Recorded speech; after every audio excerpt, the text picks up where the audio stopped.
Hi, we're the AstroTwins. I'm Tali. I'm Ophi. And we are here with our new series, Finish the Decade Strong. So we're counting down to the release of our book, the 2020 Horoscope Guide, as well as a whole new decade, which is outlined for every sign in this book. But we're going to get you ready as we go through the final transits of 2019 and prepare for what's ahead. So, Ophi, let's start them off with the harvest moon. Yeah, so today is the Aries full moon. It's the last quarter of 2019. So, and it's in Aries, which is the first zodiac sign. Aries is a cardinal sign, which means it's about taking initiative, leadership, and it's a fire sign. So you're probably feeling some passion or some energy going through you. You want to do things. And we thought it was a perfect day to start this series because, there's still a good 3 months left of this year almost.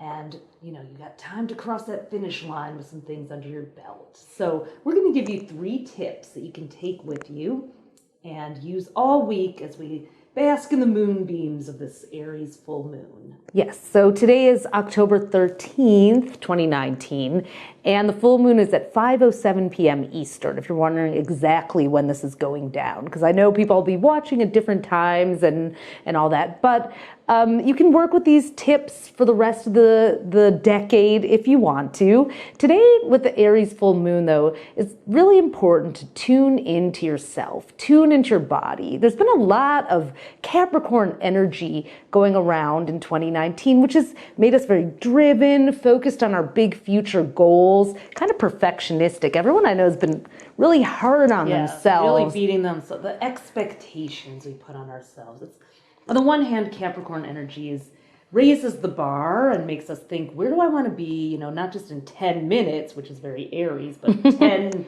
months or 10 years. So while it's nice to put your eye on that ball and really think, okay, are my actions today going to get me there? This is an invitation under the Aries full moon to come back into sort of a more immediate sense of what's happening. Aries is the first sign of the zodiac.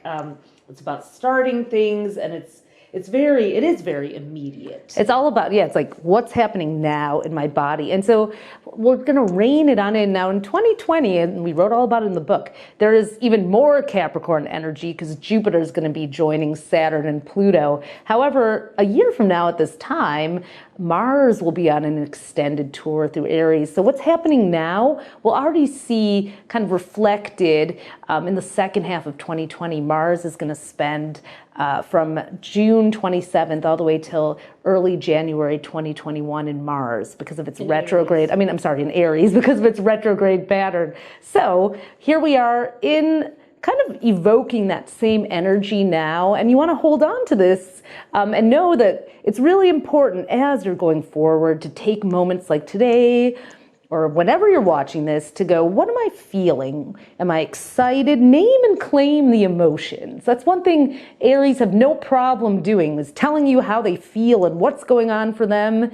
And, some would call it entitlement. I personally admire that, and I am inspired by the Aries in my lives because you always know how they feel, where they're coming from, what's up with them. So, but how often do we really, most of us, and even some Aries, stop to take a moment and go, am I excited? Am I angry? Am I upset? What's this? Emotions can feel like heat in the body. Aries is a fire sign. So you might even go like, where am I feeling hot or cold?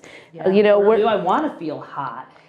Think of Aries as this very primal, raw kind of energy. So it's important actually at the Aries full moon because you can become so overcome by a sensation or a feeling that you don't pause to really just stop and name it and think, what's happening here?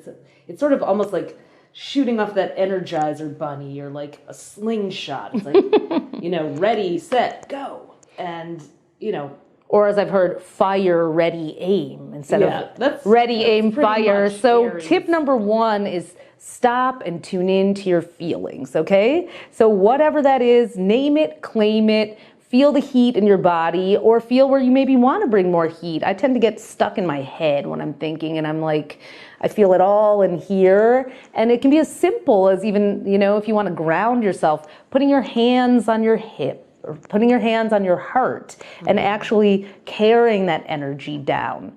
Now, tip number 2 is really important because after you're feeling that energy comes tip number 2. Know the difference between action versus reaction. And Ophi, you had a really good quote for that. Yeah, there's a quote that has been attributed to several different people. We don't know, Stephen Covey, Viktor Frankl, Rollo May, but it's about stimulus and response. It says, between stimulus and response, there's a space. And in that space lies our power to choose our response. Now, that's really critical today, isn't it? Yeah. Today and every day, because we live in a world where we're constantly being pushed. Our buttons are being pushed. We've got stimulation and stimuli coming at us from all Hell, we chug it in our coffee every day, I'm on my second cup here, but so it's to pause and be able to go like, all right, I'm fired up. I want to do something. Maybe you're excited. I know, I'm kind of the resident geek around here. So when I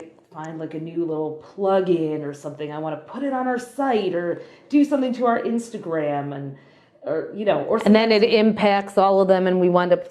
Sometimes it's great, and other times it's like tech support.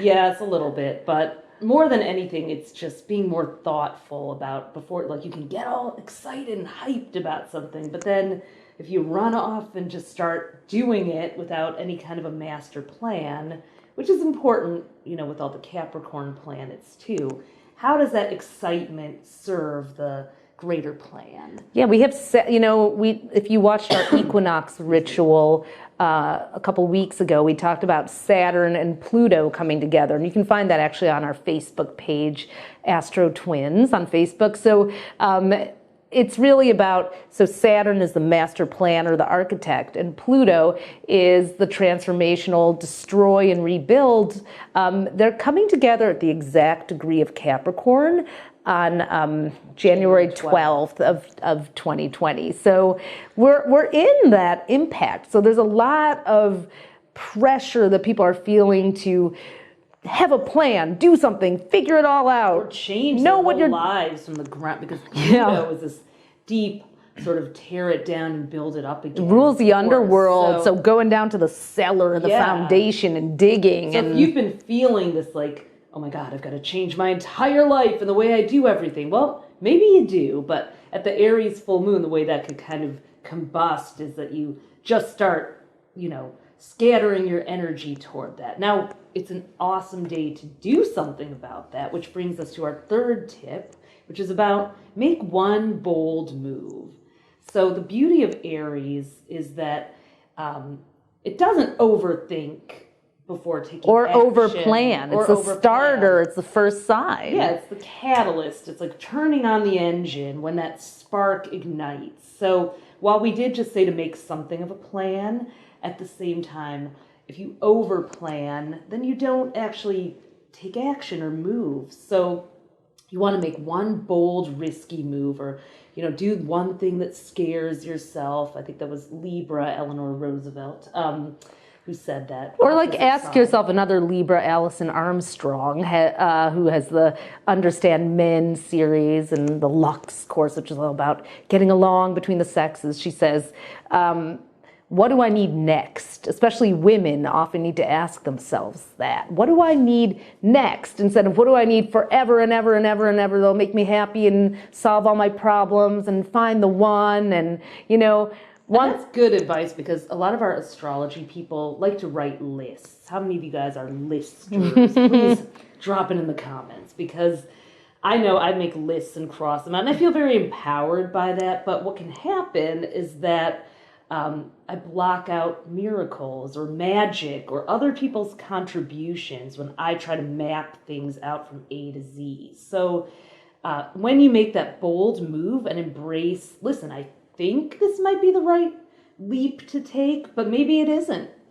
Be willing to be wrong. Aries is associated with the Fool card in the tarot deck, which is the first card. If you've ever seen it, it's this sort of blissful, childlike spirit who's dancing on the edge of a cliff and probably doesn't even realize he might just fall off the cliff. So embracing that energy of being the fool, the innocent one who doesn't go into things with expectations, approaches with a beginner's mind, does things they've never done before, or does things with the spirit of, I don't know, and that's awesome. So, yeah, being able to be with the unknown is actually one of the most powerful states. The Fool is 0 in the Major Arcana, which is a number that embodies all things and nothing at once. So it's the ultimate paradox. Another archetype, and that's a great one, the Fool to work with. Another archetype you might want to work with is Mars, the warrior.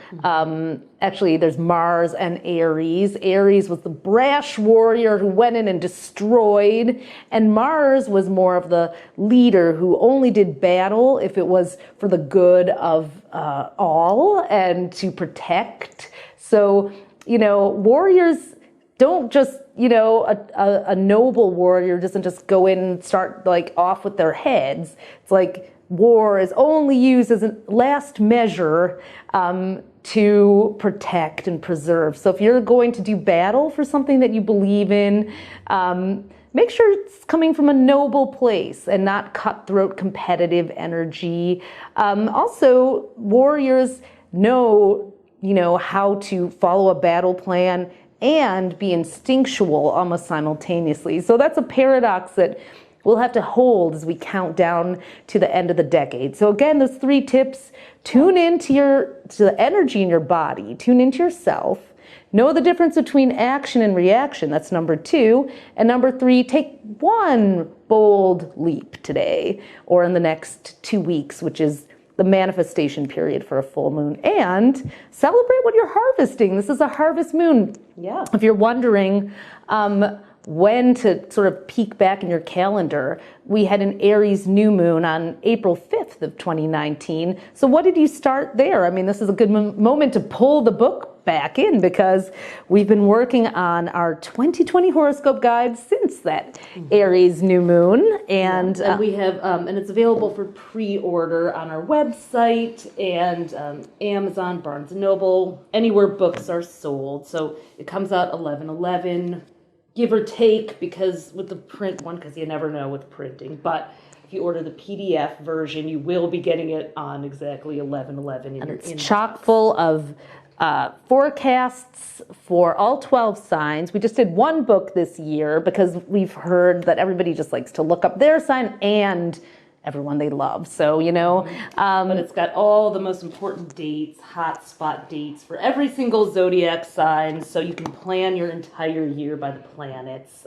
Speaking of planning, so we're so excited to share it and give you that guidance. It's our 7th year doing it. I can't believe it. Yes. Yeah, so there's a lot of new moon energy in this baby right here. Yeah. So proud to share it with you. Moon. And, since the Aries full moon falls during Libra season, it's kind of an interesting contrast. Now, that's a little astro tip, is that all full moons fall when the sun is in their opposite signs. You're always balancing these two opposites. So Aries is this warrior, and it's a full moon during the time of Libra, which is the sign of peace. So I always love this quote by Martin Luther King, that love is the only force capable of turning an enemy into a friend. So before you do battle, because the Aries full moon can put you in that us and them enemy, I invite you to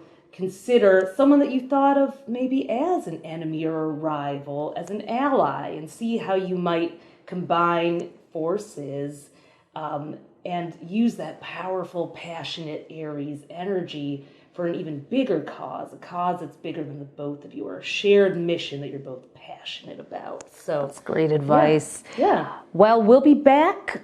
Keep tuning in, whether you're watching us on Instagram or YouTube or Facebook or on our website, astrostyle.com, because we are here to help you finish the decade strong and get to 2020 in the most empowered, encouraged, and well-loved way possible. So thanks for tuning in today, and we will see you soon. Bye.